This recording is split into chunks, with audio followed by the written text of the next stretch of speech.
Nu lăsa ploaia să-ți strice mobilierul din balcon. Doar tragi în jos și ai balconul protejat. Folie transparentă pentru închidere balcon. Fără să învârți la manivelă, fără să ștergi geamuri după fiecare ploaie. Folia rulată pe tambur este protejată de razele soarelui, astfel nu se îngălbenește și nu crapă.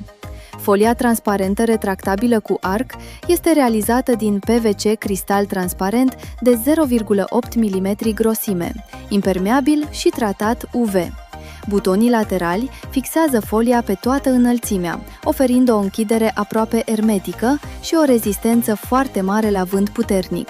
De acum încolo vei folosi balconul și vara și iarna.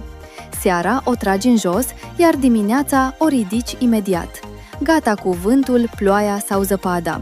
Beneficiezi de 5 ani garanție pentru folie și 10 ani garanție pentru arcuri. Trimite-ne dimensiunile pe WhatsApp și îți pregătim oferta.